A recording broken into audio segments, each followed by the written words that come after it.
right now, right after I get recording. Hi, Paul. Thank you for joining us so early. Nice to see you. Paul will be talking to us later about green hydrogen. He's with the Mayor's Office of Sustainability. And I see Francis is with the Sierra Club, who will be joining us later as well. And I see Jasmine from Food and Water Watch. So this is going to be a great conversation about the green hydrogen. But right now, I'm going to hand it over to Dulce, just going to say a couple things before we get started. As I think I mentioned a minute ago, she is the one certified challenger to Curren Price, who's been around for, I think, 8 years. And Dulce, you can correct me if I'm wrong on anything.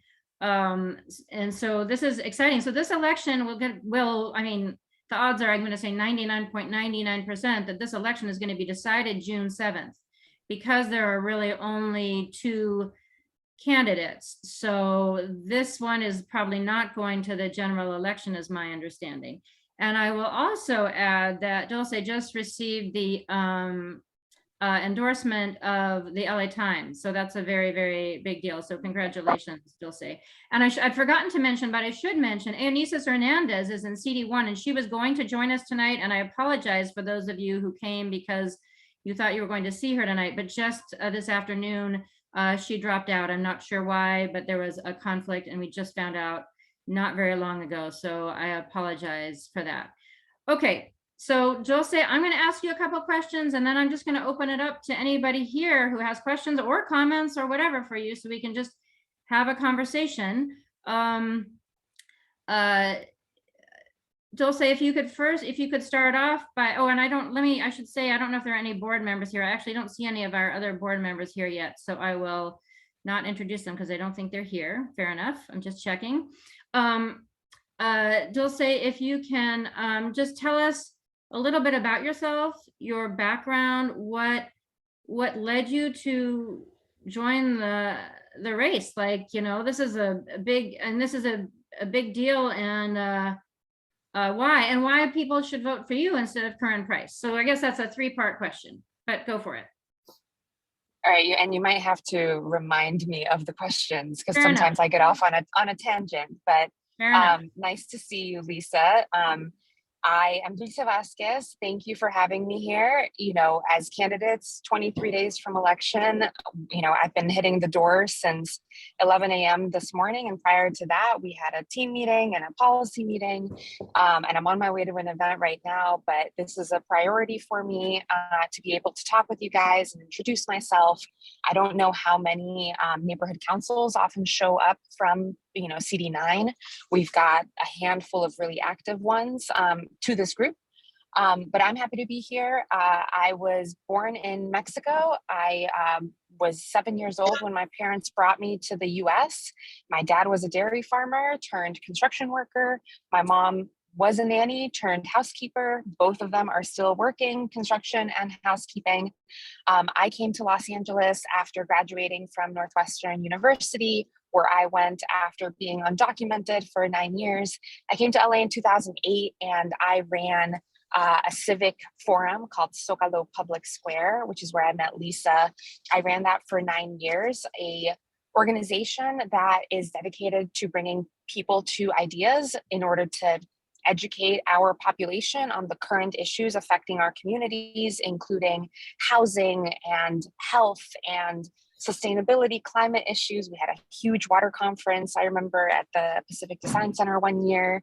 We've done events all over the city and really all over the world to bring different ideas to the forefront. And we pushed all of that out through our digital journalism online when it was still really a novel idea to do that. After that, and really throughout the 2016 elections, I decided that it was no longer enough to just educate people, and trust them to go make good decisions at the ballot box. And I decided that education was where my passion was, because it was really a catapult for me out of poverty and taught me how to be civic minded, taught me how to be engaged in our political process. And I saw for a lot of Latinos in particular, being sort of funneled through the community college system, the CSU and the Cal State system, there just weren't enough opportunities for them. So I've been working for Arizona State University here in Los Angeles for the last 5 years. We have a campus in downtown Los Angeles, an adaptive reuse project that we're very proud of. We took a 1914 building, the Herald Examiner in downtown. We opened it about 9 months ago. So I've been doing that, but sort of in the education space is really where my passion to really run for this seat is. When the start of the pandemic happened, the first thing I did was sign up with the Red Cross to volunteer at the LAUSD food distribution sites. And when I saw parents both driving and walking up to the food sites, I saw that they were gathering food for their kids, but also for the adults in the family. And for me, I was starting to see on the ground the massive repercussions that this disruption was going to have on communities. Communities are in poverty. Most of the communities are people of color, both Black and Latino. So that the work that I was doing through the university was, how do we provide our technological tools for our schools? And the schools were so reluctant to do some of this, which obviously has huge repercussions for our kids. And we're still seeing that today in how much they've missed over the last 2 years. So long story short, that was the start of where I'm like, wow, all of these federal and state policies don't work if they're not being implemented well on the ground. And we saw through, massive stimulus and the Build Back Better program and the COVID relief, et cetera, if it's not being implemented well on the ground, it doesn't work. So that paired with the protests, paired with just like being out in my neighborhood every day in South LA, picking up the trash on the street, like, why doesn't our neighborhood look like West LA? So I decided to challenge the council member, and we've had incredible success, both in terms of fundraising. We've been the most successful challenger. We got the LA Times endorsement. We've had some really big endorsements, including Senator Lina Gonzalez, former Supervisor Gloria Molina, and really just the energy of the campaign, because we're engaging millennials, we're engaging Gen Z on issues that they care about, issues that they know our community suffers from. And this is a community that is the lowest educated, it's the highest poverty rate, it's the lowest home ownership rate, it's the hottest, in terms of like where in the city it's hottest. This is the hottest area by climate. It is the lowest voter engagement, lowest voter turnout. All of the maladies of society are found in this district. And I just found that we did not have a council member that was serving those needs. And we are now 23 days from Election Day. So I'm going to stop there and let you ask some questions. Well, thank you. Could you expand a bit on why you think folks, and I'm not in your district, so this is not a choice for me, but folks who are on the call, why they should vote for you instead of Curren Price? So I think for me, our focus on several key issues and my background, both as a community member, community leader, and someone who is known to get things done, that's what we're missing in this district. Everyone that I talk to on the ground is constantly complaining about the fact that they can't even get a phone call returned. And through meeting people on the ground, they're asking us for things like how to get on the Section 8 list, how to get a waiver for selective service, which we just helped someone with, how to register to vote, how to call in the 311 to get their garbage picked up. So this is a community that just like is not being served with basic constituent services. And that's something that we're going to prioritize in this district. I can speculate as to why some of those lapses happen, but I do want to point to the fact that half of our city council came from Sacramento. And those are different ways to lead. Those are different populations, those are different constituencies. And being on city council is really your liaison into larger offices. And that's what we should be doing. And I don't think this office is doing it effectively. In addition to the fact that, perhaps someone who's been in politics for 30 years might be a little complacent. with their place. And we are working hard, and we promise to bring that into a council office and to be able to stir things up. With any newcomer, we are excited to, no longer have those 15-0 votes without discussion or transparency, really, that we should have to let people know why decisions are being made. Okay, thank you. I'm going to ask you, I think, maybe one more question, and then I do see one hand raised, so I'll be happy to hand it over to other folks. So you raised something that we think about a lot. We really, the NCSA, we really think about environmental justice. And candidly, we have, like you were talking about, we have a harder time engaging your community in our efforts. I mean, we all know this is a very, very real problem. And sometimes, and we go back and forth about this, so I'd love your thoughts. I think some people think that like sustainability issues are like white people luxury issues, like the nice to worry about kind of thing. And I know there are like really core issues that, it's there are a lot of priorities and they can compete, or maybe they don't, but I'd love your thoughts on that tension on that question. I love that you asked that. And I was hoping to sort of get into some of that, because you're right. And the reason why I mentioned that there probably isn't a lot of engagement from our neighborhood councils in this district is because people are struggling with basic survival needs. They're worried about housing. They're worried about homelessness. They're worried about jobs, good paying jobs. They're worried about crime. Just 2 blocks away from my house, 4 days ago, there was a drive-by shooting and someone lost their life. And then when there was a vigil for them the next day, there was another shooting and we had helicopters just for hours on end. So when those are the basic needs that you're trying to be met, climate is not really at the forefront of your thoughts. However, this is where a great council member and liaison can come in, because you understand that climate is in transportation.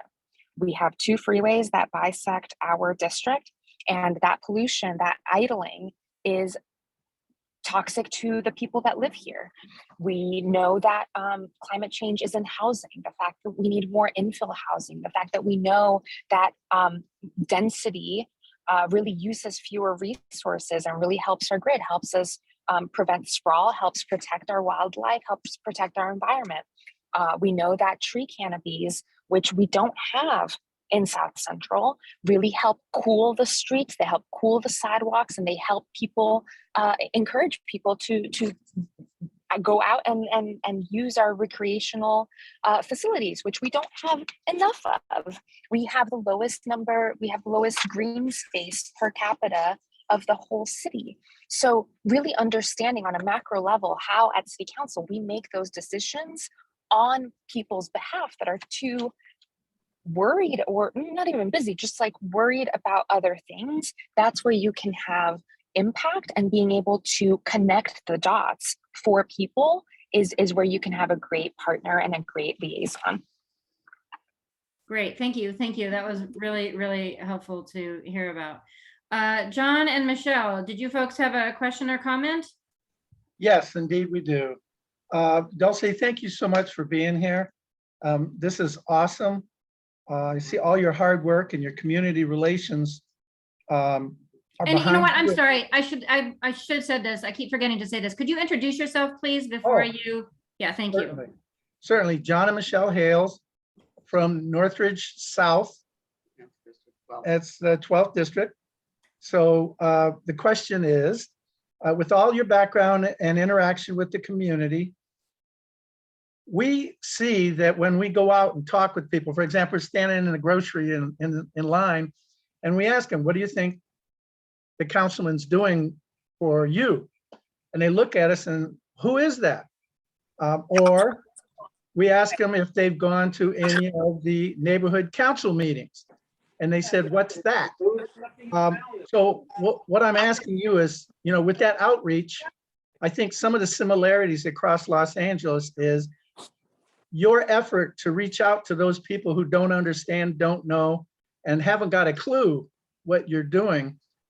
how are you going to be able to reach out to those people that really, they don't have a clue what's going on. They don't understand government. It's a pyramid. And those people are way at the peak and we're just down here at the bottom. What is your outreach going to be? And I just want to add that I'm Michelle Hales' wife, and I'm a school teacher, elementary teacher. And I've taught with kids from all different families, single family homes, everything. The Valley is not what people think. It's not like West LA. It's very diversified. But John's question, he wants want to know how what your input. Thank you. Well, I tell you that I have that you're spot on. When I go knock on doors and I say, hey, the first thing is like, do you even know that there's an election happening? And, back when I started knocking on doors in February during signature gathering, they had no idea. Now it's getting a little bit easier, but, depending on where you stand, probably for the wrong reasons, because Rick Caruso is really flooding the market. So now people do know that there's an election happening, but a lot of them don't know that, other than mayor, that there's a council election. They don't know who their council member is. You have to imagine, and I'm going to give you guys, most of you all live in, pretty full council districts. This district has roughly 260,000 people, like any other district, but 100,000 registered voters. And the council member was elected in 2017 with 6,500 of them. I'm gonna let you sit with that. 6,500 votes out of 100,000 registered voters. And that means that we're lacking in educating people that this is the person that they call when their sidewalks are broken, when the lights are out in the street, when there's a swallowing pothole, when, literally they want to get connected to anything. And that's what I'm trying to prioritize is, not saying, hey, here's your Congress member or here's your assembly member or whatever. Like, no, we will call them for you and we will close the loop for you. When it happens. So I am having, sort of an educating moment for a lot of people of what the council member does, because, as it's an 80% Latino district. So we do have a lot of Latinos. And when I encounter Latinos, and I would say that my family is included in this, we think that the president is just everything, right? We only vote when we're deciding the president. And most of the things that people complain about are at the city council level, and they don't know that. So for me, right now and moving forward, I'm trying to engage people. We started a series called Café con Dulce that we want to continue. Not if, but when we get into office, we're going to continue that. Basically like office hours, right? You come to a coffee shop. We don't have to drag you all the way to City Hall. We come to you and we'll buy you a cup of coffee to engage with you. I want to continue door knocking. I want to have like block meetings. That's something that other people have tried and something that I want to continue doing, because I think that level of outreach is really how people get engaged, and being able to problem solve for people is how people get engaged. All right, thank you. We have 3 more hands raised and it's 5 to 7. So I'm going to cut it off after those 3 hands and then let Dulce go, because I think she is kind of, she's a busy. Okay, Connie, just raise your hand. Okay, I can't help it. I'm going to let Connie be the last person and then we'll let Connie go. So let's try to be succinct. Linda, go for it.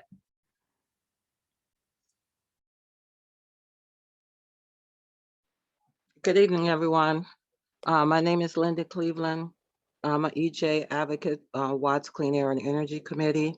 I live in the 9th District. So I went to some of the links that came with this email announcing the meeting tonight. And I see where you're advocating for the Latino community, but in none of the documents that I read did you talk about the African Americans that are in this district. So I want to know, as an African American, convince me that I should vote for you, because I don't see where you're representing my folks in your campaign. Thank you. Yeah, and thank you for that question. And I talk about I don't know what was sent prior to the meeting, but I do talk about the fact that 93% of our district is Black and brown. And a lot of my neighbors are just still the historic families that have been there. My neighbor, Johnny's 98 years old.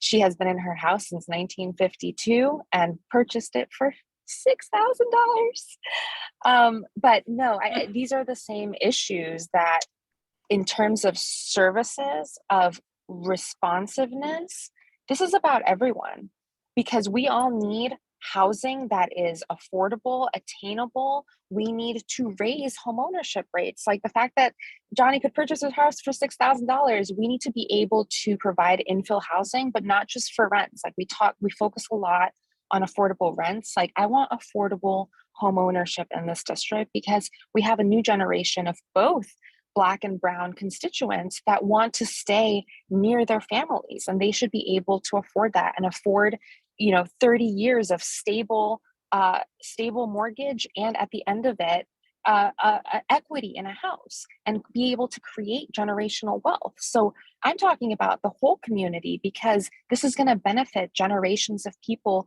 to be able to stay in this district, because I think that that's also very concerning.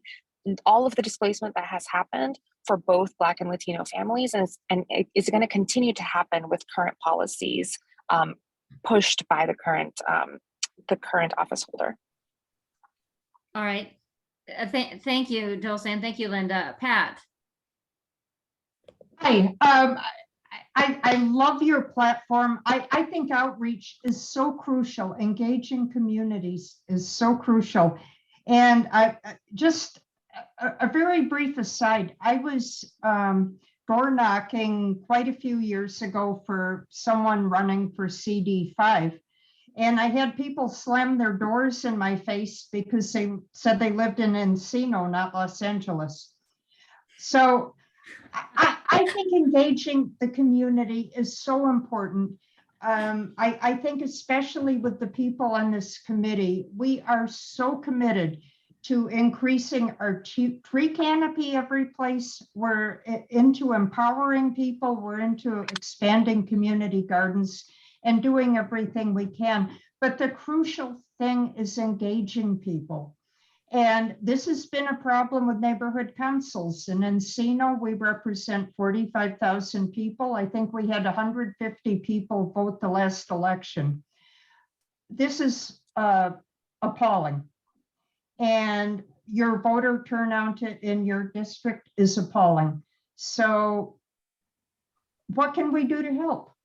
What needs to be done? I understand people are struggling, but what needs to be done to engage people and say, this is our community, these are the people representing us, and if they don't do the job, they're gone.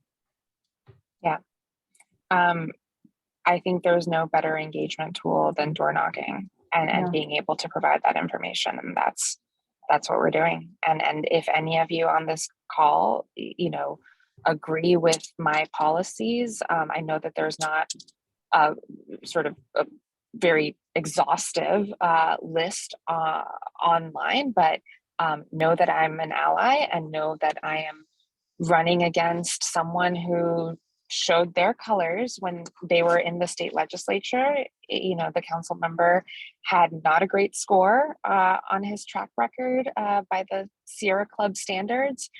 Someone who voted against bike lanes in the community, someone who did not even bother to show up when we passed the mobility plan, someone who has accepted fossil fuel donations for his entire career. For me, our campaign has not taken a single non-individual contribution to our campaign, because I really do want to remain independent, to not have to feel like I am responsive to anyone but the people that gave me the $5 to qualify for full matching funds on the first try. So if any of you want to come help me knock on some doors, I would be thrilled to have you and pair you with team members to show you, if anyone's new to digital PDI now, I would be happy to have you, and Lisa can send you my email. All right, thank you. Charlene. Hi there. name is Charlene Moyer. I live within the Zapata King Neighborhood Council, so not too far from Slauson and Central. So these are just statements. I think it's helpful, and also part of NC, the Sustainability Alliance. I want to put that in there. That's very important to me as well. But it would be helpful to have more partnership and support from CD9, working with the neighborhood councils. That would help everyone as far as getting folks engaged. So if we work together, that would be helpful. The other thing is everybody's talking about new construction. I think would be very helpful to get some assistance and mentorship in fixing up our existing homes, making them sustainable, Absolutely. strong as we get older. So it's very difficult. I've been working on it, but just to get information for me. So that's the third one, is to work on our old existing homes in our community. And then the other thing, I know about the trees. We all want trees, but you got to get neighbors to want to take care of those trees the first 2 years. You got to get out there and water them. We're dealing with drought anyway. So, but you know, you can't just plop a tree in the parkway and then expect it to grow. You know what I mean? So, Absolutely.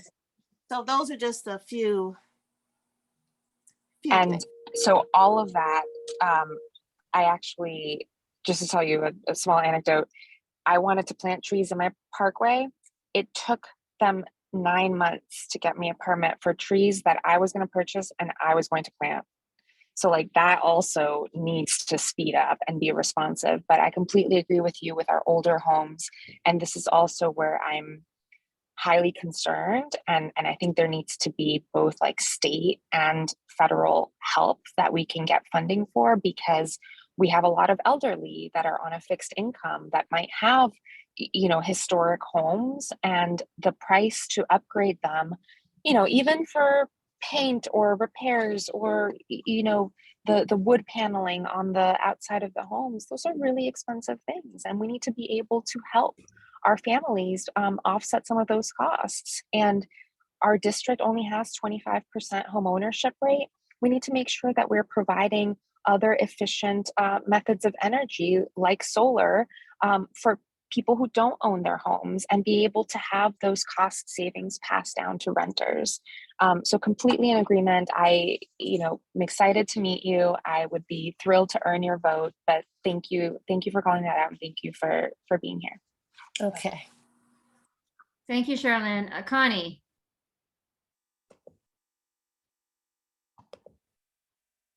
Connie, you're muted. Yes, I do say. I strongly believe. Connie, can you introduce yourself? Oh, yes. Hi, I am Connie. I am a board member of the Echo Park Neighborhood Council. I am not in your district. I wish I was, but I'm not. I strongly believe, as you do, and have learned that council members with backgrounds in holding congressional and Senate seats in Sacramento have difficulty understanding the needs of LA City stakeholders. Though I am not in your district, you have a great opportunity because you would bring a fresh understanding to the LA City Council. I wish you the very best, and I'm looking forward to your work with your constituents and in the city of Los Angeles. Thank you. Thank you, Connie. All right, I'm going to break my rule because Nish is, I don't know if he's in your district, but he is on a neighborhood council that is in your district. So Nish, I told folks that Connie was the last person, but you get the last word in, Nish. Go ahead. Yeah, thanks for that. So yeah, hi, my name's Nish. I'm the sustainability liaison for D-Link. And so, yeah, my question was regarding your plans for environmental justice. So like beyond the, the tree planting efforts, like what specific plans do you have to reduce air pollution, or at least reduce exposure to air pollution in the district? Like what can the city specifically do outside of like CARB or, South Coast AQMD? Like what can the city do? So I think a lot of things, and a lot of them are interrelated, but housing, transportation, being able, electric is fantastic, but electric still keeps cars on the road. Being able to facilitate bike lanes, bus lanes, which there's a high usage of buses in our district. So by having dedicated bus lanes right now, our buses citywide move at 10 miles per hour. And that is not a product that we can really sell to people. Being able to build in transit corridors to encourage people to ditch their cars, to build within each council district, really a 15-minute city where you have everything that you need. You have schools, you have healthcare, you have shopping, groceries, coffee shops, restaurants, all within a 15-minute commute of your home. Those are all ways that you can mitigate it. Tree canopies are another, but as was said before, it's really hard to trust people in those first 2 years of the trees planting. So being able to take responsibility for some of those, being able to have housing that is denser so that we decrease being able to use electricity and water. Water is such a big issue, both obviously like we're heading into a massive drought, but we know that multi-unit, multifamily uses less water.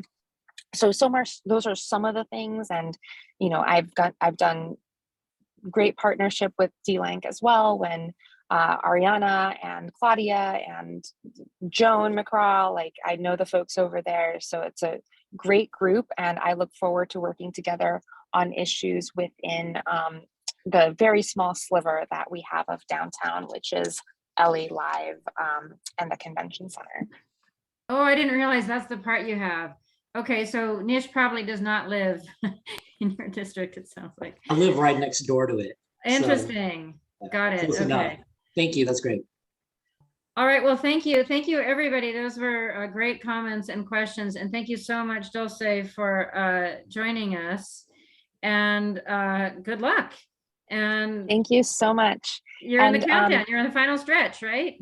I'm in the final stretch. So if I can take 2 minutes, I need 3 things from any of you. 1, like, share, tell people on social media, word of mouth, whatever it is, that's hugely helpful for us following along. We're on every social media.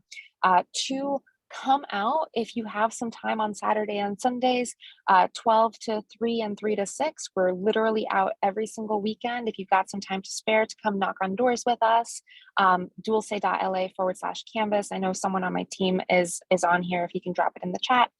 And then 3, if we're still fundraising because we're giving it our all. So if you've got $5, $10, $15 that you want to send our way, dulce.la/win, which is exactly what we're going to do. So I look forward to joining you again at a future meeting.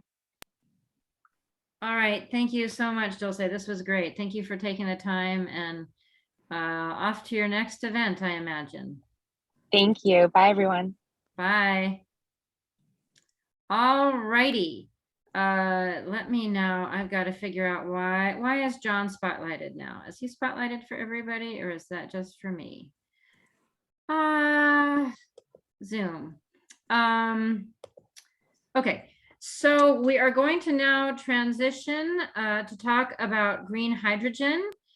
We have 3 people who know a lot more about it than I do to talk about it, and then we're gonna vote on it.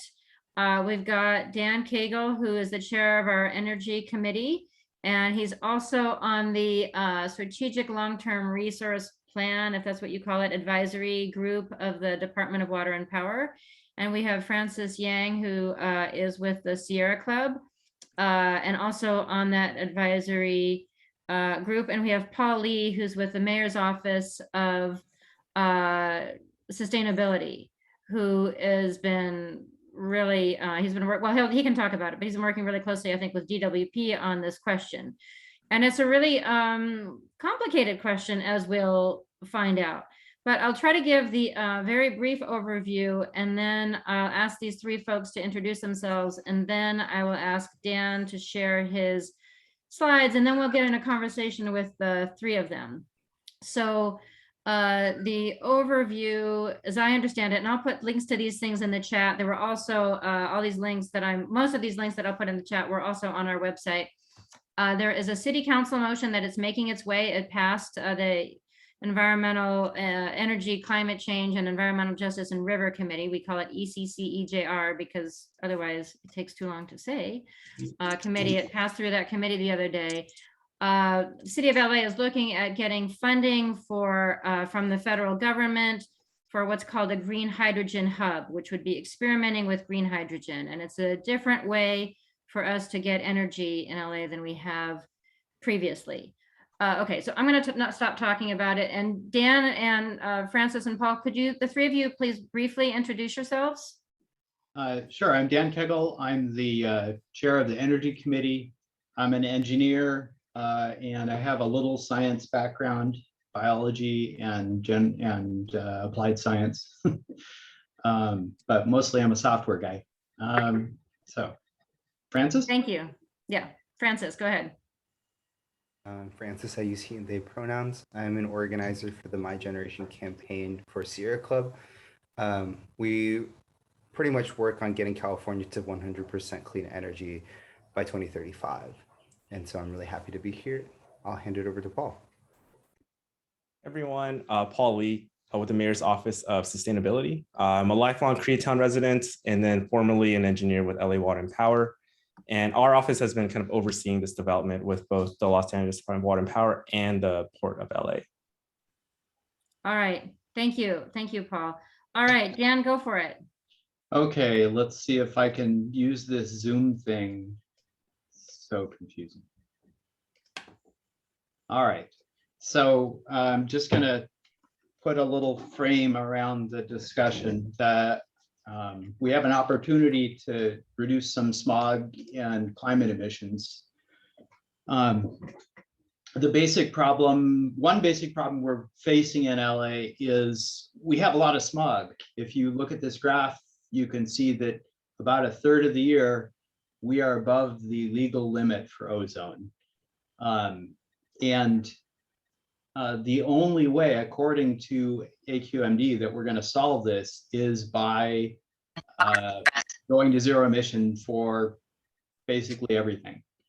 That's actually in their plan.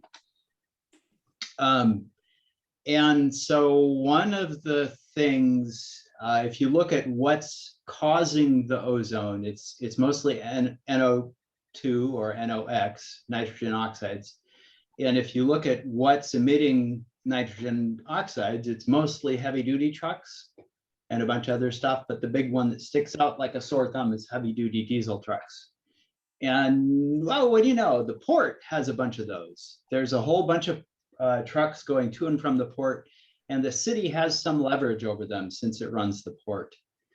So the port is interested in sort of working on getting to zero emission trucks because they cause about 3% of the air basin's nitrous oxide emissions. So that's the background. And here's a pretty picture this is the Wall Street Journal's treatment of the subject. They have this pretty picture. When it comes to zero emission trucks, there are two choices. There's hydrogen powered and then there's battery powered. The hydrogen ones, they're more expensive, so you don't use them where battery trucks work well, and that's mostly on, and battery trucks usually work well on short routes. So that leaves long routes as the main application of hydrogen trucks. Which brings us to money raining down from the federal government. We would like to hold out a big bucket and catch some of that to help store some of our renewable energy as hydrogen and use it to fuel some of those trucks to cut down on pollution. And not just trucks, that's sort of the poster child application, but there are other things it could be used for, like industrial processes. And the proposal from the city council also talks about using it to reduce emissions from existing facilities like LADWP's 4 in-basin power plants, for instance, the one next to the port. by switching them to burn hydrogen instead of natural gas, with the proviso that the hydrogen's made with wind or solar power and only used for backup power, not for day-to-day use. So that's sort of the proposal. And if I think the main thing is the trucks, but if you look at the 4 in-basin power plants, they produce about 0.15% of the pollution in LA. Converting them to green hydrogen would probably zero out their PM 2.5 emissions, and it might reduce their NOx emissions a little bit. And since DWP is planning to use batteries instead of hydrogen for evening power, they won't be using these plants as much. So that will reduce emissions even further. So that's sort of the story. And then I'd like to add a couple of caveats. Hydrogen is not suitable. It's not a panacea. It's not suitable for use in residences for cooking or heating. Adding hydrogen to the residential natural gas network would just prolong indoor pollution from cooking. And that indoor pollution is even worse than outdoor sometimes, especially if you're cooking for more than, a little bit. If you're cooking for several hours in a small home, you can really drive up the nitrous oxide in your house, and that can cause asthma. And then another caveat is green hydrogen is good for backup power, but it's more expensive than batteries. So you only want to use it where batteries don't fit. Like batteries only go up to about 12 hours, and green hydrogen is good for days to weeks. And the poster child application for it as backup power is during a dark, windless week in December, when there's just not enough renewable coming in. And so you want to use some stored renewable and to keep the lights on without falling back to natural gas. Okay, so that is my story. On to the next speaker, Lisa, or perhaps questions.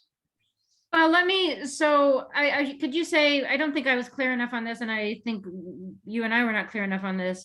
So we're going to vote on this tonight, and we're recommending that we support the Energy Committee. I think unanimously voted or decided in support of this City Council motion. There are some, well, maybe I'll just let Francis, if you can go into kind of the pros from the Sierra Club's perspective, the pros and the cons or the concerns, if that works. Yeah, that sounds good. Hey, everybody, this is Francis again with the Sierra Club. And Dan, can you undo your, oh yeah, your slides? while I'm unsharing, let me just say that the Sierra Club is our defender against evil in a lot of ways. So thank you, Francis.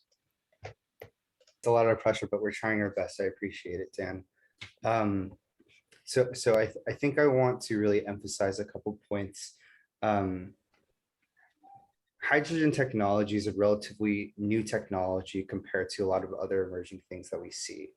And as we try hard to decarbonize our economies across sectors in a timely way that's also equitable and stops the legacies of environmental injustice, it makes it such that in Sierra Club's perspective, hydrogen plays a very nuanced role in sectors across. So for example, hydrogen plays a different kind of role in transportation than it does the electricity sector.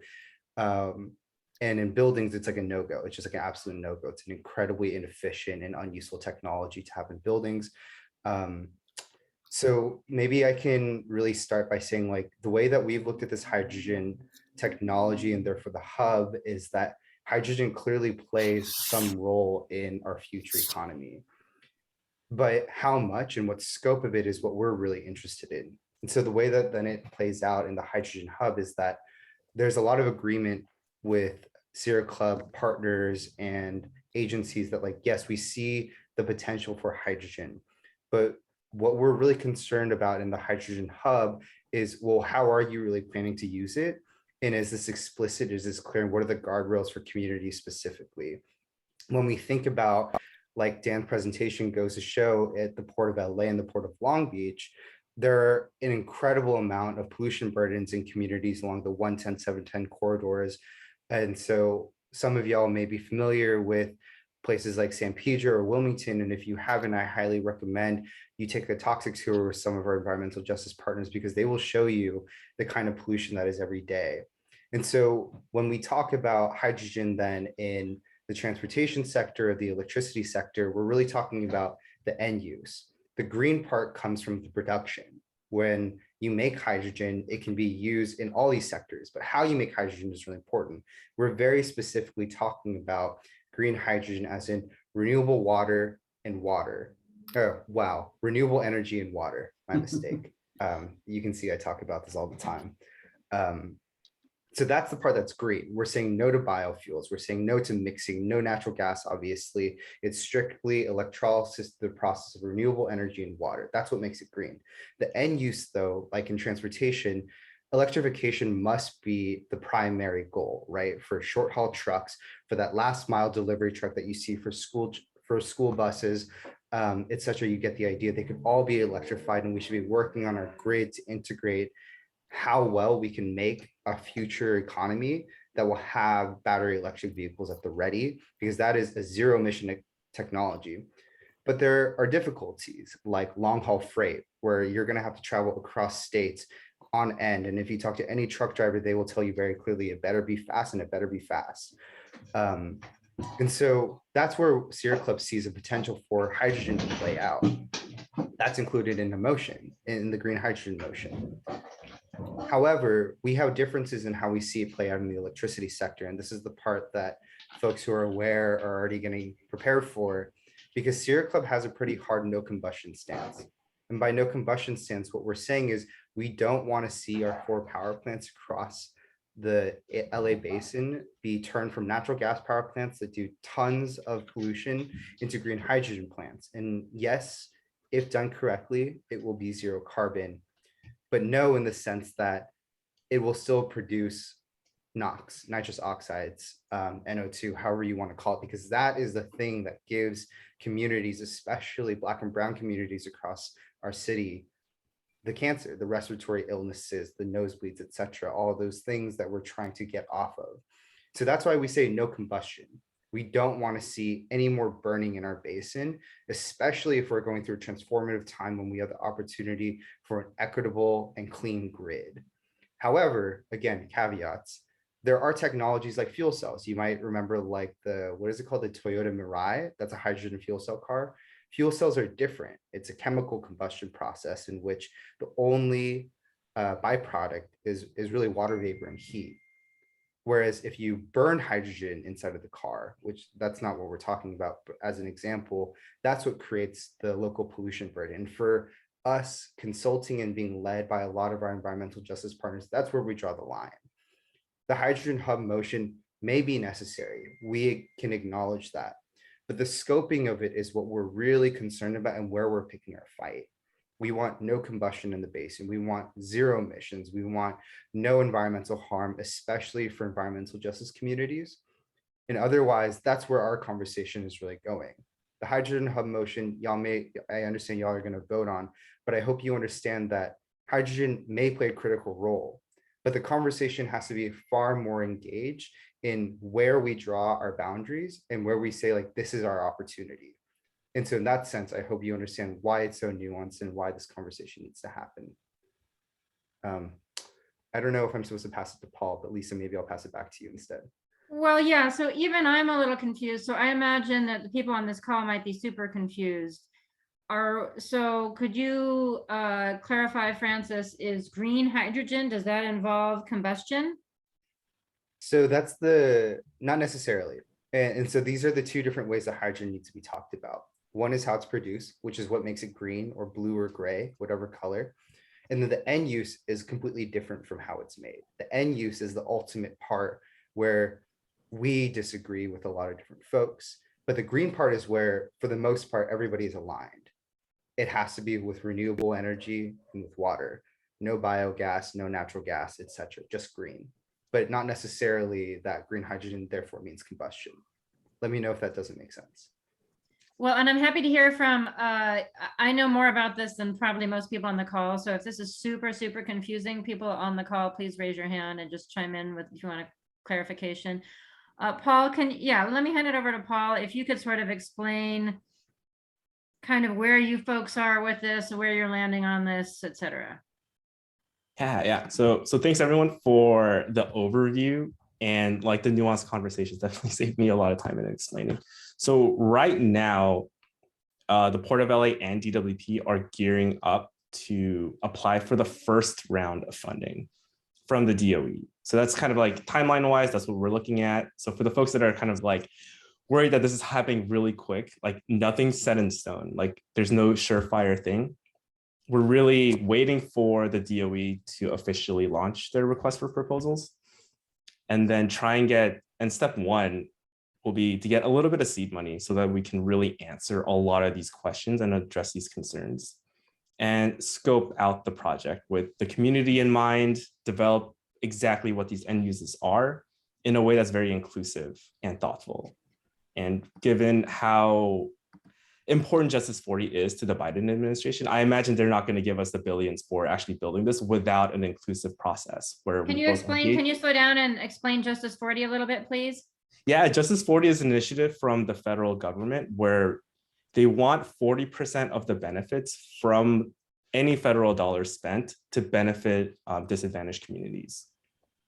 And so from the billions that we want from the federal government, 40% of that has to go towards increasing or making lives better for disadvantaged communities. And so that's one of the guardrails that is in place, at least with the federal government. And as we're scoping this project out with the Port of Long Beach, with DWP, everyone's going to be able to share and kind of like advocate for their positions, like as we're developing this from this like year-long process for phase one. Like we're not going to build a thing until we've robustly engaged with our communities, heard concerns, and kind of integrated that into a holistic solution. So that's kind of like where we're at right now. Like we're still like in like phase 0 almost. So just to like give people a peace of mind, like nothing's set in stone yet. I hope that helps. Yeah, that does help. I would love to hear from, are there questions or comments? I have no idea how this is landing on. I mean, this is a steep learning curve for me, and I'm on the Energy Committee. A lot of you aren't. So I'd love to hear from you folks if you, where you are with this. We have a couple of hands raised. We do? Yeah. Oh, why don't I see them? I don't know. Okay, let me see if I can, oh, I see them. Sorry. Christine. Thank you, Dan. Yeah, thank you so much. And thank you for that opening, Lisa, because I will say, like, I want to be full disclosure. I don't feel like ready to vote on this, but so I might probably abstain. I guess my main concern is, like, we live next to a Metrolink maintenance facility that has a lot of heavy diesel trucks. We have diesel engines. We have freight engines that come through and park. We have a lot of diesel idling.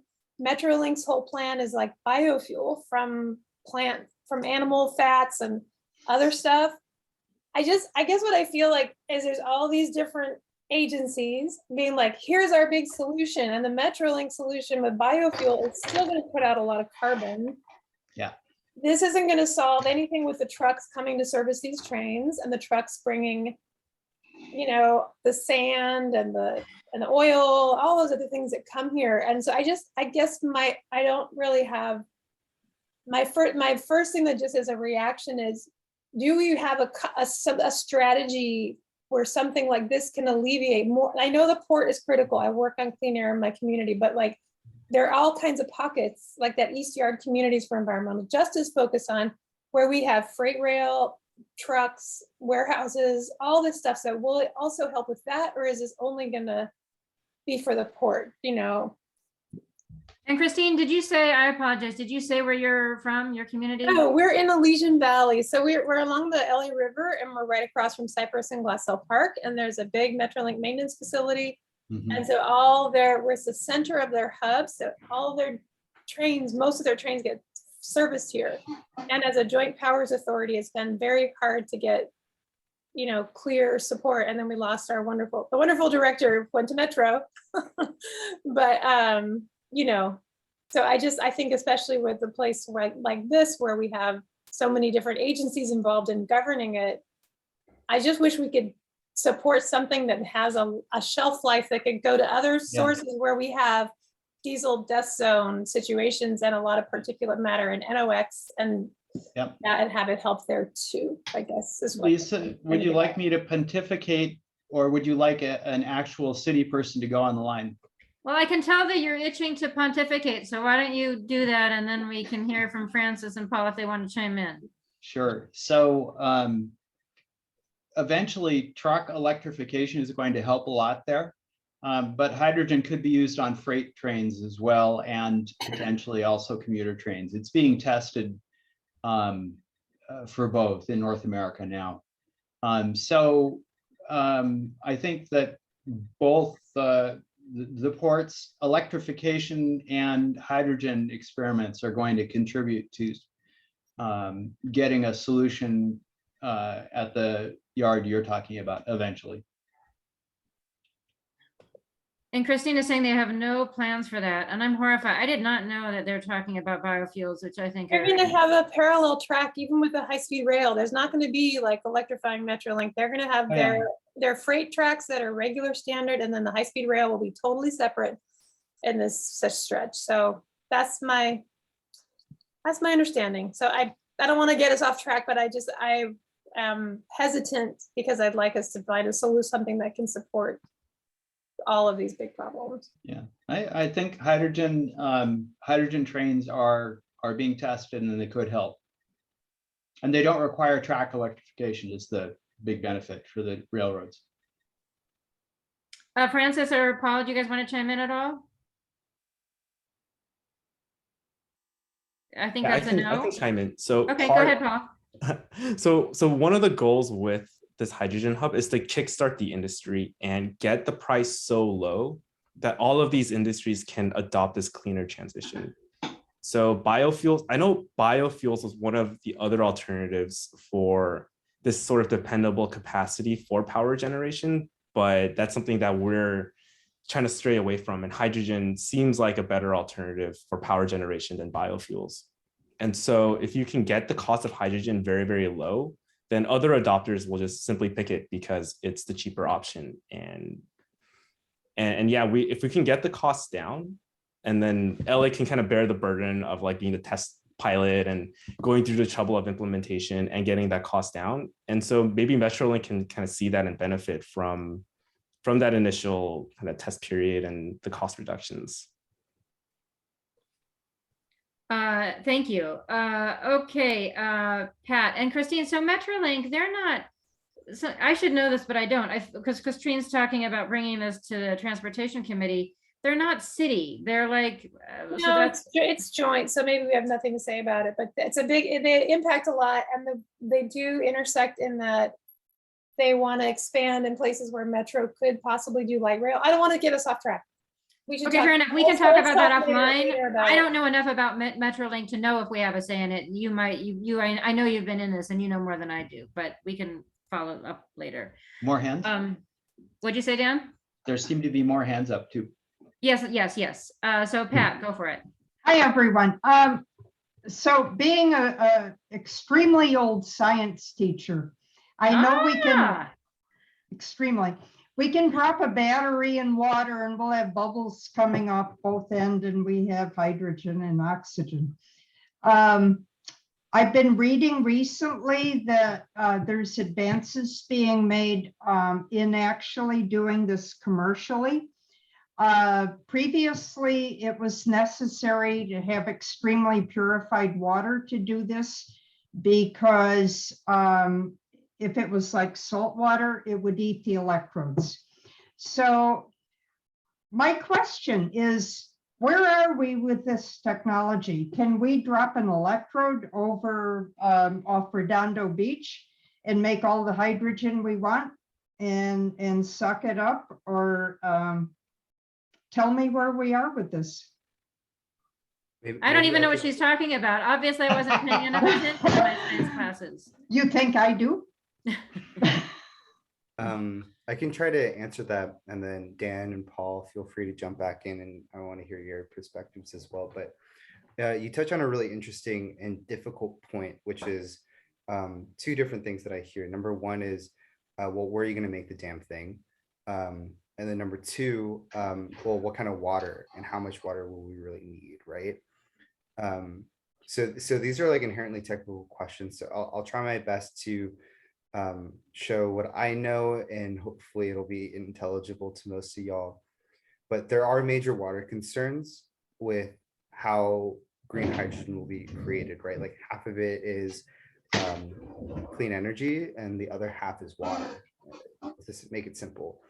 And you're absolutely right. There are water standards that you need. You can't just necessarily just go out there and put the sewer water in it and make the right kind of hydrogen. You also just can't throw salt water in it. So we're now talking about a specific kind of purified water that must be used to effectively create green hydrogen. Now, I think it's fair to say to everybody that California is in drought, and as of next month, or really ASAP, if you really care, like we should really be thinking critically about how much as individuals we're now using water. So there are major water concerns about, well, is it going to have to be drinking water? And if it is drinking water, how much of it? Where are you going to get that water? How much is that water going to cost? And will we even like be able to like meet the hydrogen needs because of water constraints? These are all real concerns. And while nobody has a perfect answer, because like Paul said, we're really like launching from phase 0 to phase 1 right now. Like these are all considerations that are being actively tested and explored, not just within LA City, but really globally. And so that does raise concerns for us as Sierra Club, because we really want to make sure that this is an equitable and let's face it, like a real possibility, considering the resource constraints that we face yearly. The second point that you're making about, well, where is the hydrogen going to be produced? Where can we put the word electrolyzer? You can just think of it as like the green hydrogen maker. That isn't clearly drawn out by DWP or the ports. And the main reason is because we don't know. There are opportunities and there are potential to have it within the basin, like we like to call it, or like within LA County or LA City.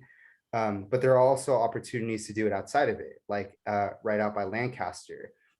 And again, the reason why it's uncertain is because there are tons of considerations that we need to have and certainties on how much we need, how far we need to bring it, how much of it we're going to produce at a given time, and how we're going to bring those resources to the electrolyzer. And the reason why I'm saying it in this way, and I hope I haven't lost y'all, is because there are outstanding conversations that need to happen. And again, pointing back to the level of nuance that's needed to really understand like the scope and the gravity of what a hydrogen hub in Los Angeles will need. I'll pass it over to whoever wants to go for it. Let me jump in and just mention that I think part of the question was, are electrolyzers getting cheaper? And I think the answer is yes. There's so much interest in this technology from the European Union and Japan, and I think China and the US, that companies are working really hard on figuring out how to improve electrolyzers. Second, I did some back of the envelope calculations and figured out that to power the port's drayage trucks would take about a week of the water produced by Terminal Island's water reclamation plant. So it's not that use of hydrogen. It doesn't actually require a whole lot of water. Now, maybe to the real expert. Oh, yeah. So I don't have too much to add, but I'm just going to say that making hydrogen from seawater would be great. I don't think it's there yet commercially, but that'd be great. And I think the tentative plan, so one of our guiding principles is to produce hydrogen as sustainably as possible. And one idea that we have is to maximize our use of recycled water. So kind of like to reduce the overall water burden. But then it definitely is a concern, as highlighted by Francis. So again, something that we're going to have to look pretty carefully into. Okay, thank you. And apparently Mary Louise is also raising her hand. Yes. I don't know how long, Mary Louise, do you happen to know what order you're in? Okay, I'll just put you, okay, I'll put you after Lorraine. John and Michelle. Hey, this is John. Thank you very much. I'm honored to be in this headset. I have 9 years experience with Samsung. And one of the things that I discovered while working there is that due to the infrastructure in North America, specifically United States, it keeps us from adopting technology quicker than most other. We don't have, for example, in Korea, they don't have the telephone lines that we do. So their cell phone technology has gone leaps and bounds beyond what we have. The technology side of this, the effect that you're going to have taking the trucks to electric or to hydrogen, if you will, is effective to the end result. But to get there, you're going to have to go through the unions who cover all of the support for the gas and the fuel that they'll need. So when we look at this, I'm excited. 6 years ago, I put solar panels in. I've had $0 on my LADWP account for the past year. I'm looking at this as another exciting step. And I think one of the things that you folks are touching upon, and especially Paul, is that people don't have a clue when you're talking about green hydrogen. They don't have a clue when you're talking about all of this infrastructure out there that you're going to have to change step by step. So if you were to perform this with a little bits of growth in the knowledge to the different neighborhood councils, that would be a huge help, because as you go forward, the more people understand what you're talking about, the green technology, et cetera, you're going to get more support. And I can tell you right now, I'm 150% in for this, but you've got to change the existing infrastructure right now. Thank you. All right, any comments, or should I go to Jasmine? I will go to Jasmine. Thank you, Lisa. I appreciate everybody's conversation. I wanted to add, as a food and Jasmine, can water, you introduce yourself, please? sure, Food and Water Watch senior organizer, working in LA to get us to 100% clean energy by 2030, and part of the advisory group of the strategic long-term resource plan being planned out at LADWP, which this year is plotting out its next 20 years of power and energy, which really has, if you wanted some context, really has pushed us to this point where that, along with the federal funding being offered by the Biden administration, has kind of shoved myself, if I'm being frank, into a position where I'm scrambling to figure out how I'm going to get my head around in our community around this hydrogen hub and really figuring out what it means.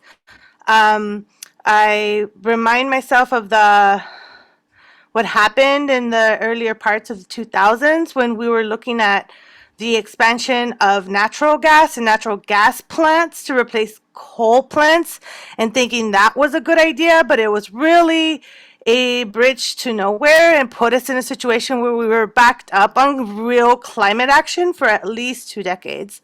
So I really want us to have an opportunity to talk about hydrogen in a way that doesn't force a vote at your NCSA because they're trying to push, they being the city council, the mayor's office, and LADWP, this motion before it has the vetting of the people that are going to be the most impacted and affected. So our position is in opposition to this motion for that fact at the very least. And with also highlighting the concerns that Sierra Club has put up as a means to really ask the right questions and get the buy-in before we move forward on something that might drastically increase infrastructure and environmental racism in our communities. So thank you for the time to speak today. All right, thank you. Francis or Dan or Paul, do you guys want to chime in? Yeah, I just want to say I think Jasmine is a a stellar example of kind of like the spectrum in which this is landing on communities and organizations that work on clean energy and decarbonization, environmental justice, and the list goes on. I think that in a lot of ways, I think at the very least, like a lot of our organizations have very similar, if not the same questions. It is hard to know exactly because a lot of it is in the air, and that the certainties that we may be operating right now, like Dan and Paul have said, are not necessarily the certainties of tomorrow or next year. And the whole point is to take on a newer technology that we don't fully understand the implications of, whether it's about how much it costs, the infrastructure, how much we're actually going to use of it, and the reaches that it is going to have across sectors. And that the concerns and the skepticism is very real, and that not just Jasmine, but if you talk to environmental justice organizations like East Yards, that's in South LA, and in Long Beach, or Communities for Better Environment, that's also in South LA, Wilmington, and San Pedro, they will echo a lot of the same things, and we really take them as key partners and guiders on the concerns and the questions that we need answers. And so this is me taking an opportunity to say Sierra Club is also not formally supporting this hub. We're also not formally opposing it. For us, our approach has been more about like, we need answers and we need information and we need time. Because if you talk to my volunteers and community members that live next to these gas plants, you can imagine they're not very excited about it and teeter also on fighting back or waiting for more answers. I'll stop there. All right. Thank you. Paul or Dan, do you want to chime in? Yeah. So Jasmine, thank you for sharing your concern. I know it feels as though it's coming so fast and you have no control, but I just want to reemphasize that we're still at the early stages, and we definitely have an intention to include everyone in the decision-making process. And we have also identified, the council motion also identifies the Climate Emergency Mobilization Office, CEMO, who has a very strong motivation to make the green transition as equitable as possible. And so we do have those guardrails. We want to vet this as thoroughly as possible. And so I'm sorry that you're kind of forced into this position, but we do want to spend the time the next year or so to really vet this out through all of our community organizations. All right, thank you. Oh, go ahead, sorry. Go ahead, Dan. I think it's worth mentioning that the motion calls out monitoring to make sure that whatever we put in doesn't increase emissions and in fact decreases them. So that's there. And I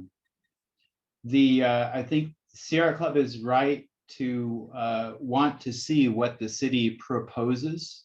So the city is now working on a proposal to submit to the Energy Department. And it will be very interesting to see what they come up with. I don't know when that's going to be available.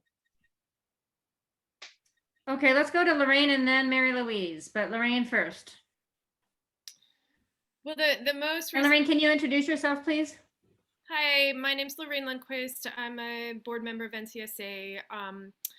I really was helpful. The most recent thing that you said, Francis, that Sierra Club is not opposing and also not supporting. And, I wonder if we as NCSA should do the same in solidarity with, these environmental justice organizations that have expressed concern that we do want to support. I also want to ask, I want to understand more clearly the concerns about combustion. I think I understand the concerns about water. The concerns about combusting hydrogen, I'm a little bit more confused about. So are there specific, are you specifically concerned about combustion at the power plant? And part of the reason I ask is because our LA 100 study really showed that, hydrogen combustion at the coastal power plants was pretty critical for maintaining the grid. Our grid really needs power, in that particular location, on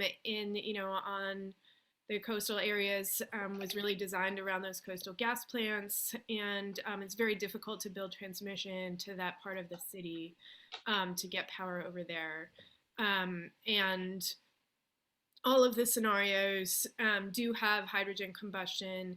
Not, hopefully it will not be used very frequently, and in those scenarios that it's not used, it's used occasionally when needed on the days when there's a great deal of demand. And my understanding also is that the NOx emissions are lower than the gas plants. I mean, obviously we want to get them down. We don't want any NOx emissions. We want zero emissions on everything. My understanding also is that those power plants are fairly low NOx emissions, and that you can do a lot, post combustion, pulling it out, as they're doing with, with the natural gas. So are you worried about combustion at the power plant? Are you worried about other uses of hydrogen? I know that the NOx emissions from burning hydrogen are different, very, very different in different applications.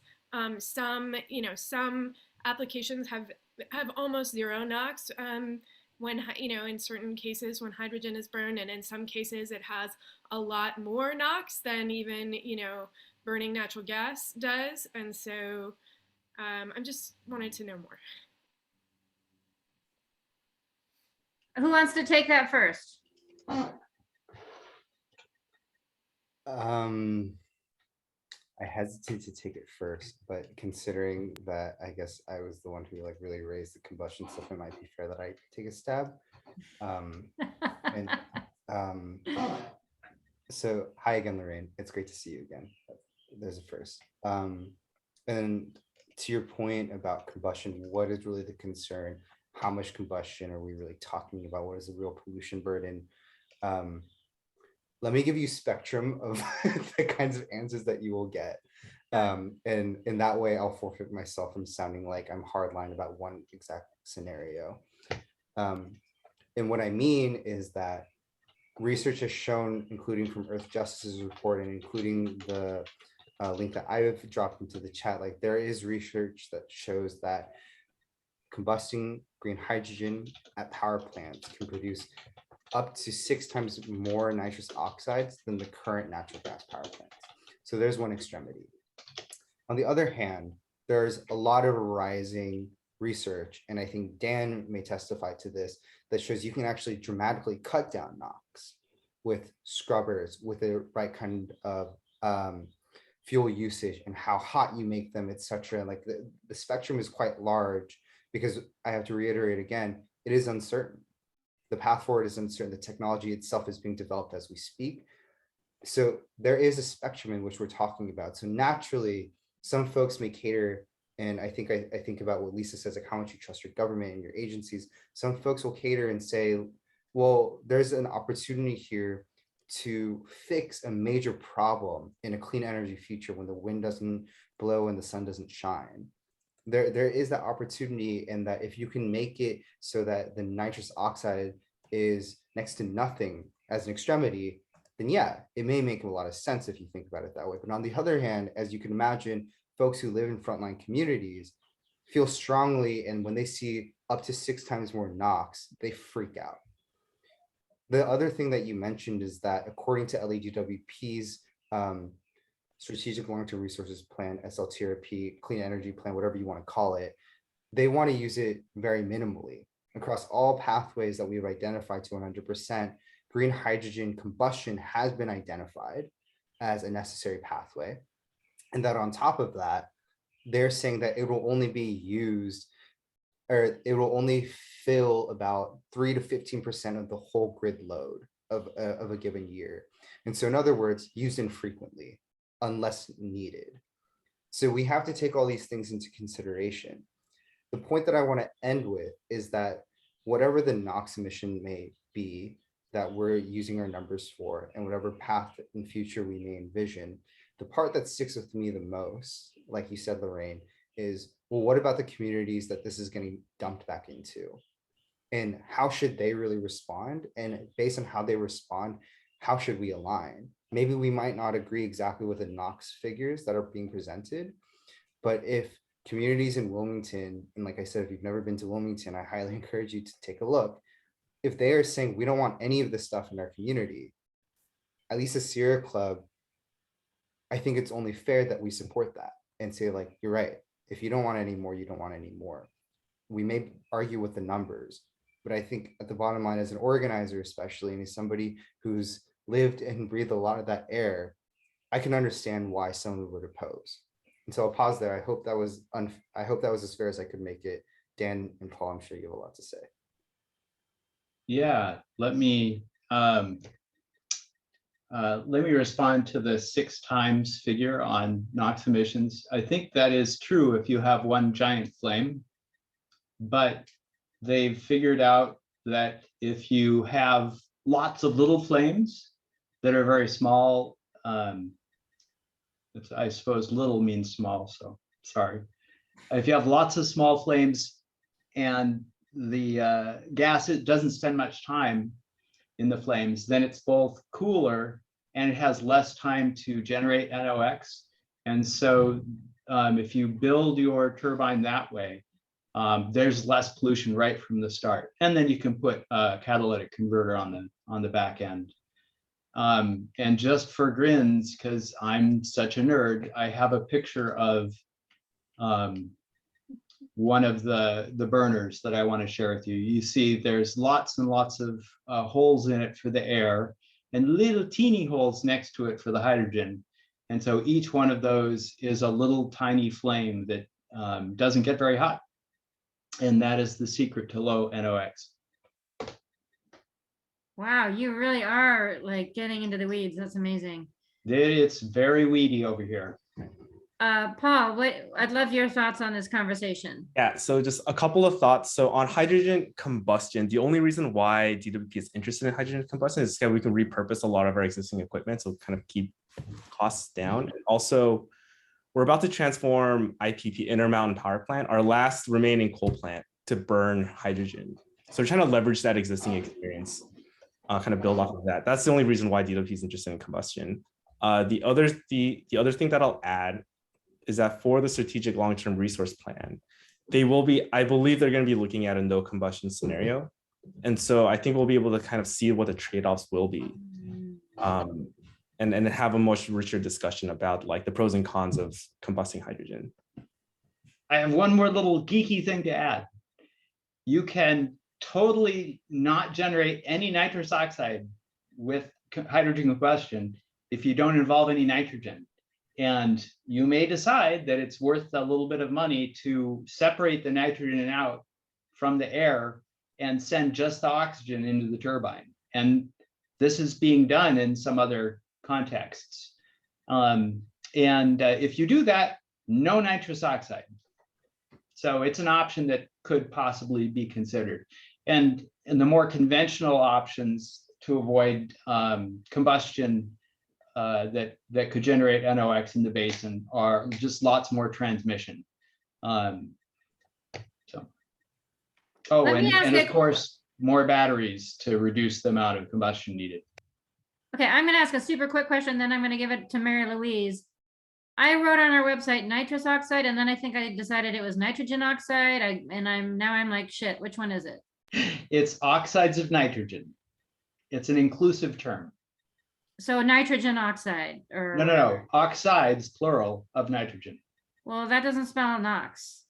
Well, X means unknown number, a variable number. So it's one nitrogen and the variable number of oxygens, either one or two, nitrogen. Or maybe 3. I don't know.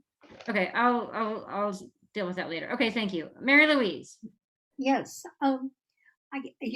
this is very exciting, and I feel that we're in good hands. We have people thinking about this and actually working on the problem.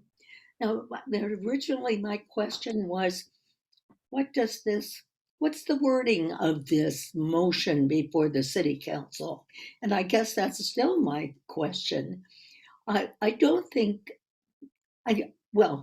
that's the question. Is the city council being asked to adopt something in the way of a plan? Or exactly how is it worded? I feel very strongly that the city council, the motion before the city council should be in the form of a support statement. And that support statement should be, we would encourage, highly encourage this group which has assembled and other groups which may be interested in working on this problem, and would provide whatever support that could come from city agencies to answering the questions and preparing a feasible program for the city of Los Angeles. I think it should be a strong support statement, not an adoption of a plan that doesn't exist. Does somebody, who knows the motion the best? Who wants to paraphrase it? Would you like me to share it? I shared it in the chat, but it's a lot to read. Yeah. Well, is that yeah, you legible? can do it this way. That's a good idea. Can you read that? Yeah. Mary Louise, can you see that? Yes. That's the motion. Could we have that in a hard copy so we could really take a look at it? Wait, I further move, and then what is the motion? It comes down at the bottom generally. Well, it's got 4, I further move. Oh, you're right. There's a I move that I missed here. Let me make that a little bit bigger. Okay. See, whereas, I therefore move. I therefore there it is. move. Yes, that's the whole thing. I therefore move, I further move, I further move. So there's 3 furthers and 1 therefore. Okay, what's the therefore? Well, they're all the pointy bits all together. It's a big one. I move that the Department of Water and Power and the Port of LA, in collaboration with other partners, coordinate a local effort to create and submit a proposal to the Department of Energy proposing the greater Los Angeles metropolitan area for consideration to be a regional green hydrogen hub to power hard to electrify industries made from electrolysis of renewable energy. And then the other ones are sort of guardrails and who should do it and stuff. And making sure one of them, I don't remember which, the third one talks about working with the Climate Emergency Mobilization Office in order to ensure the representation and input of frontline communities. Yeah. Okay, to ensure the representation and input of communities. Okay, input. Yes, that's not controversial. But it sounds as though, and I'm not reading it carefully, but it sounds as though the motion anticipates that you have a program now, that you have a proposal now, and you're just asking for money. I would like to see it framed that you are asking for money to continue to pursue this end, the utilization of green hydrogen, and that the city would encourage you to go ahead and to seek federal funds in support of that motion. It is kind of it basically says, let's apply for a grant. Let's come up with a sort of a vague proposal and see if we can get money to come up with a real proposal and try something. Yeah, that's what it should say. I think that's what it says. It's just in officialese. Well, it's not clear, and it would not be clear to those of us who are asked to vote on support of this or not. I would certainly support it, but I don't see any real program, and you're not in a position to offer a proposal except a sketchy proposal at this point. I think what I would ask you to ask for is additional federal funds to pursue this and come up with a proposal and be able to sell it to the communities in the city. You know, I think that's kind of what it's saying. It's just very wordy. Who wrote it? Not that it makes any difference. Supported by, yeah. Nuri Martinez and Mitch O'Farrell, I guess. The legislative analyst.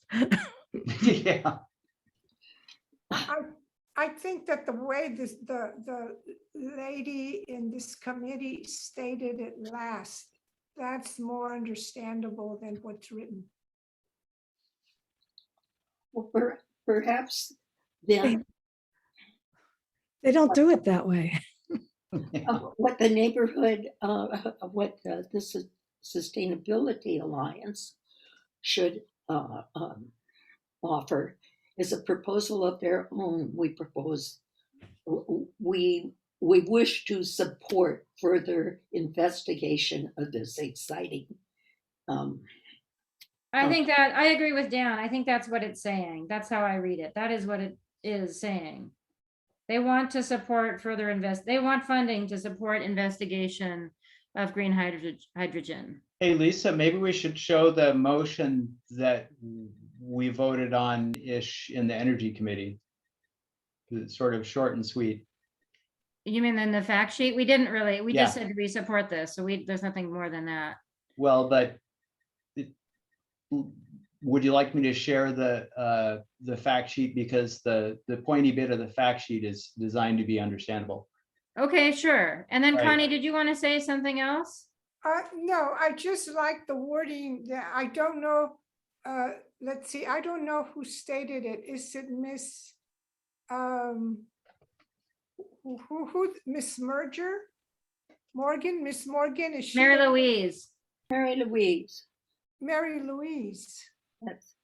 Oh, okay. Is she the one that's made the statement and restated the motion in her own words? Right. That was more, it was more comprehensible.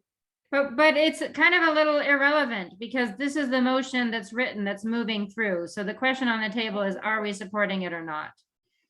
The Sierra Club has been working, so they have helped shape the motion. They've been working with Mitch O'Farrell's office. So, but that ship has sort of sailed, I think.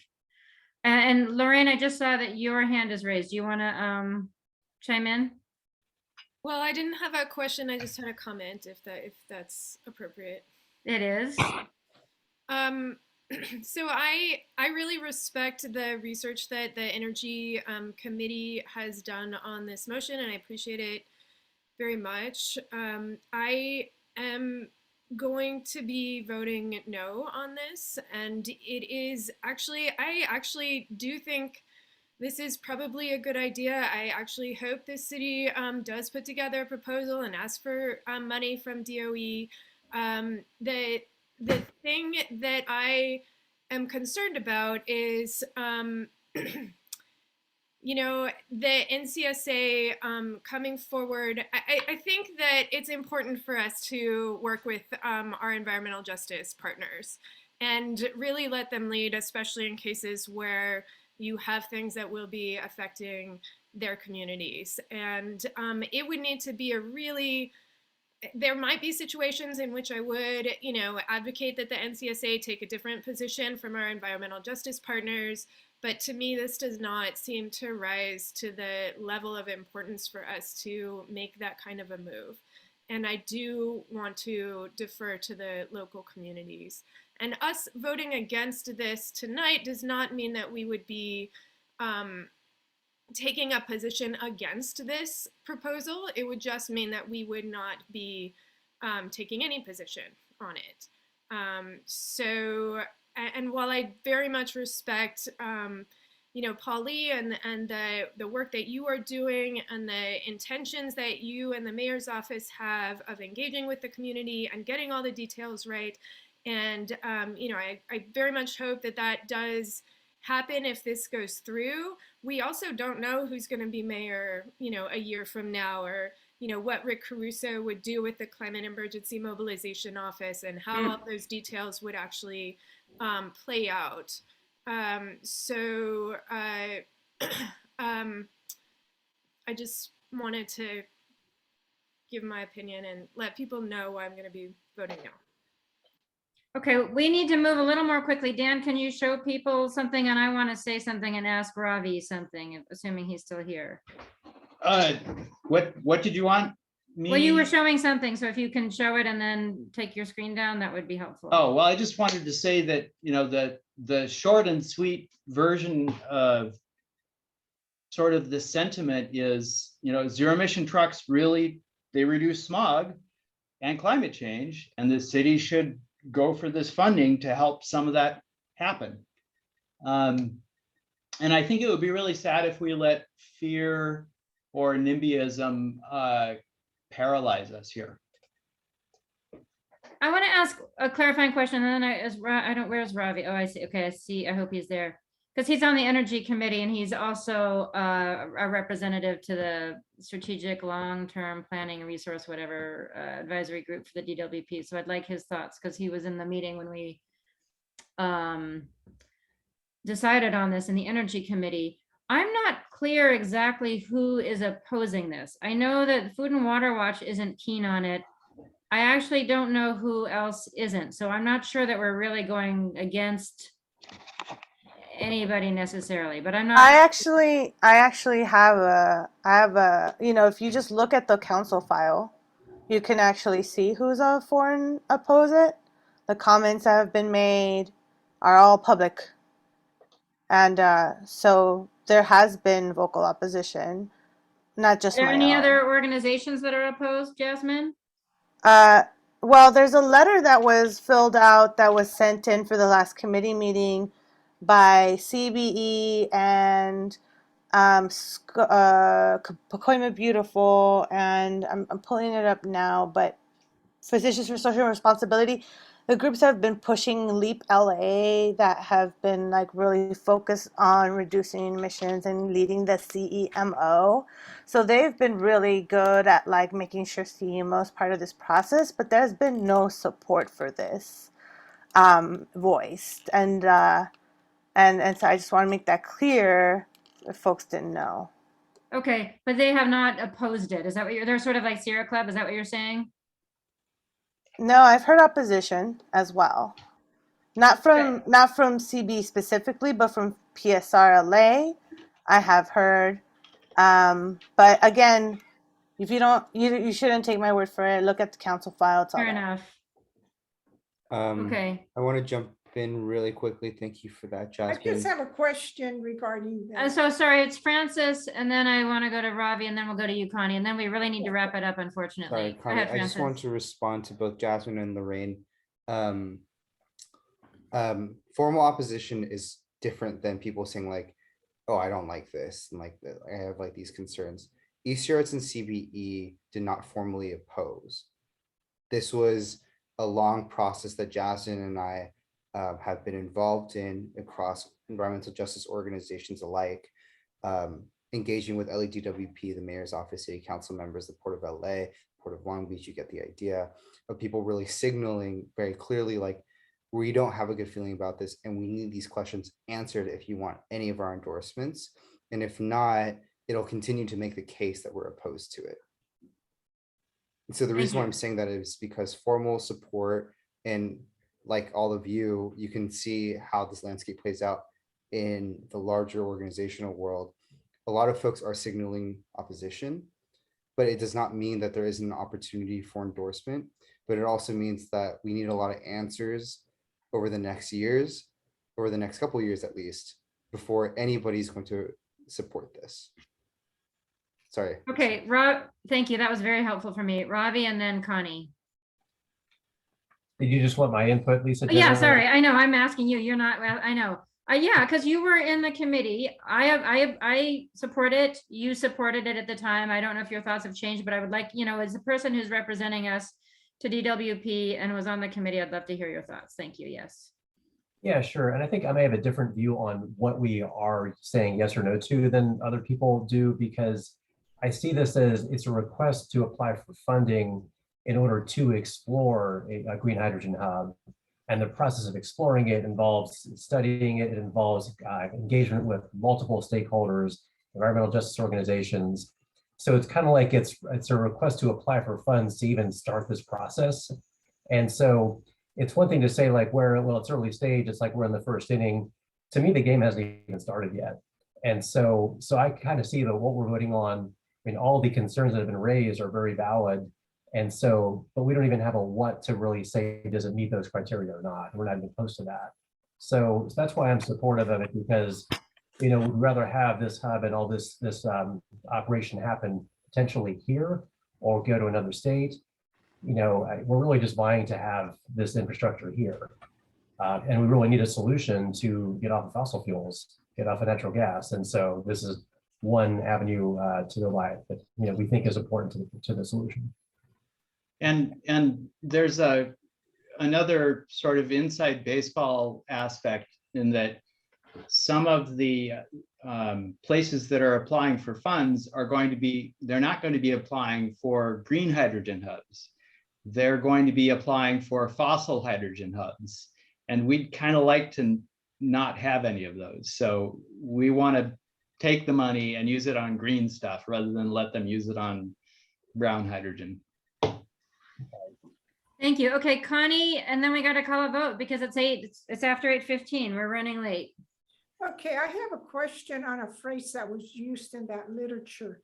The frontline communities, are those the vulnerable communities that are impacted the most by fuel pollutants, like Elysian Valley across from Metrolink cleaning station?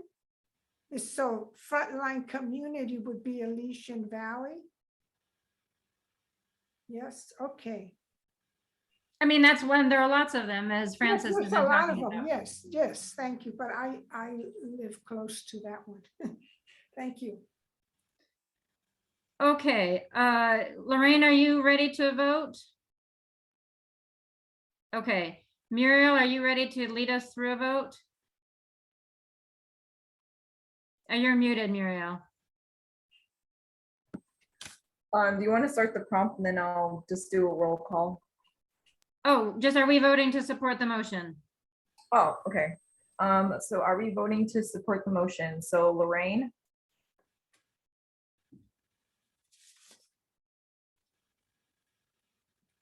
Lorraine Lindquist? No. Oh, thank you. Lisa? Yes. Yes. I'm voting yes. John Hale? Abstain? Abstain, awesome. Joanne? No. Cheryl? Sorry, I was having a problem unmuting. Yes. Dan? Yes. Devon?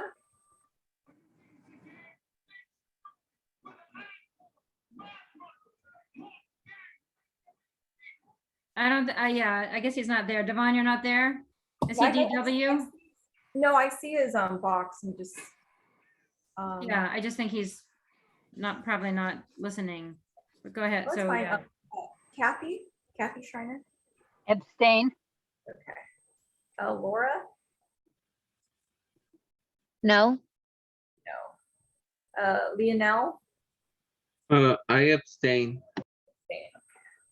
Miran? Yes. Thank you. Nish? Abstain. Abstain. Pat? Abstain. Abstain. And Robbie? I'll vote yes. Oh, yes. Okay, sorry. Sorry. Is that it, Muriel? Yeah, 6. Wow, this is a nail biter.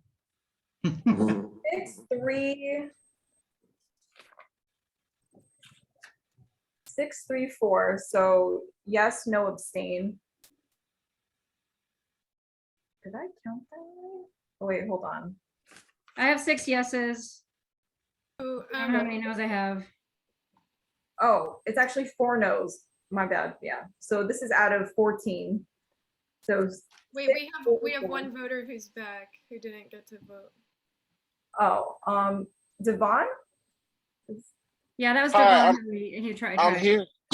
I'm Oh, here, you were but I don't asking know what what your vote is vote on. was. Is this in regards to the presentation I was giving?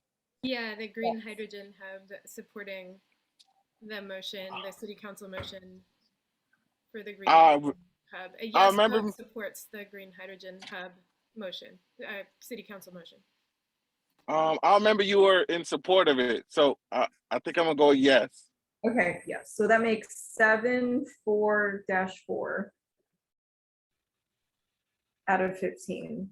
I actually have 3 no's, but it doesn't matter for that. I mean, I have 3 no's, but okay, that's okay. No's. Oh goodness. It's okay. We can, it's fine. Okay. Well, that was very interesting, you guys. This is the first time our board has been split, but we knew this was a tough one. And we understand it's a sensitive conversation. And so this is really, really, but I think it's fantastic that we had the conversation, right? Yeah. And we'll keep having the conversation. And we'll keep having the conversation with city council. So thank you. I'm gonna move us on and try to share. Before we move on. Sorry, yeah. Before we move on, organizations differ on how votes are tallied. Was that a motion passed or a motion not passed? That was passed. Okay, thank you. Do you include the vote counts when you put the CIS? No, we do not. We could, but we haven't. That's what the neighborhood councils do. It's a good point. We're not filing a CIS, I think. We're just recommending that our neighborhood councils. No, I'll file a public comment. I'm actually, Okay. I'm behind on that stuff, but yeah, I will file one. I could put in the vote. That's actually a good point, Joanne, because this was split, right? And we're not normally split, so we might as well reflect that. Yes. In the vote. I think that's totally fair. I'm comfortable with that. Lisa? Yeah. May because I belong to ARC. I'm a board member of ARC, the Alliance of River Communities, and it's part of the neighborhood system. And I like you fellows, people that presented here and engage in the discussion, to do the same at the ARC, so we can also either vote for it or against it. Yeah, and that's for those of you who don't know, that's the Alliance of River Communities. So we're running super late, Connie, but if you email me, I will put you in touch with these fine gentlemen. And thank you. Speaking of them, thank you, Paul. Thank you, I can link you guys because I know Connie, so I could just CC her. I could CC Lisa and Connie, and you guys could start a correspondence. I have Connie's email too. I just want her to email cool. me. Okay, I just want to make sure. Okay. That's fine. Either way, whatever. Connie, we'll make sure it happens. Thank you, Francis. Thank you, Paul. Thank you, Dan, and everybody. This is a really interesting conversation. And thank you, Jasmine, if you're still here, for helping us think very deeply about this. And we'll all be watching this, right? It's going to be interesting times. Okay, where are the slides I want to share with you? Why don't I see them? I don't know. Okay, I'm going to start my announcements without, actually, let's do, because I have to find my slides. If anybody in the group, if you have announcements you want to share, this is the time. And Jamie, since you're here, could you talk about next month? That would be great. Yeah, definitely. Hi, good evening, everybody. My name is Jamie Huang. I am the community liaison from the Planning Department's External Affairs team assigned to the East Central area. And I also take lead on this Sustainability Alliance meeting. So it's really great to join you guys tonight. What a great conversation we had about hydrogen, very fascinating. I'm here to give a really brief update. As you guys saw in the e-blast that went out through the SA, our department has released a draft version of the wildlife ordinance, and we're going to move forward with receiving additional public feedback through multiple opportunities via public hearing. In addition to that, I'm working with the Sustainability Alliance to try to get our wildlife ordinance team at the next meeting of the Sustainability Alliance in June to give you guys not just a presentation, but a platform to have a meaningful dialogue about what the draft ordinance means, what its intent is, and what that means for the future of wildlife in LA. So really looking forward to putting that together. I owe Lisa a follow-up email. I'm just waiting on the wildlife team to confirm which of their members are available to attend this meeting next month, but they are definitely excited to join you guys in a couple of weeks. So that's my update for this month's meeting. And yes, everybody please go look at the blood moon. Thank you. Thank you. Thank you, Jamie. That was great. And I think it's June 12th. I have it in my notes. I think that's when we'll do that. I wanted to share with you guys that the U.S. Green Building Council LA chapter is having a big event this coming weekend, Friday and Saturday. We'll be there on Saturday. We'll be talking about cool blocks. We'll be talking with cool block leaders. We'd love to have you come by. It looks like a great event. It's going to be in person. I've never participated in person before, so it's also virtual though, so you can do it either way apparently. Anyway, I think it's going to be a lot of fun, and Saturday is free. So, and I think it's going to be inspiring, like lots of ways to show us how to live green. So I'm actually really excited about it. And I might have some extra passes if you want to go Friday, which is not free. I think I still have a couple. So let me know if you want one. And yeah, this is just more on that. You can see cool block leaders on the bottom. We're going to be doing that there. We need more board members. Look at that picture, how young I was once. Happens to all of us eventually if we're lucky, right? Got to update that photo. Anyway, please consider joining. I mean, it's a little bit of a process, but if you're interested in joining the board, check out our website, and we have a Google Doc where we have some questions we'd like you to answer. It is some questions, but you don't have to. We don't need long answers. We just kind of want to feel for the fit. So please reach out. We'd love to expand. Advocacies, lots of stuff going on with plastic. We don't have any ordinances yet, but lots of conversations about how that's going to move forward. Cities actually finally, after years and years and years and years and years of not being serious, is actually getting serious. They're really, really slow. They're still super slow, but at least they're serious. So that's exciting. Jamie just mentioned the wildlife draft ordinance, so that's really exciting. And my big thing that I'm oops, I forgot to update Sunday, May 5th. That's wrong. It's June, I think it's June 5th, actually. Apologies for that.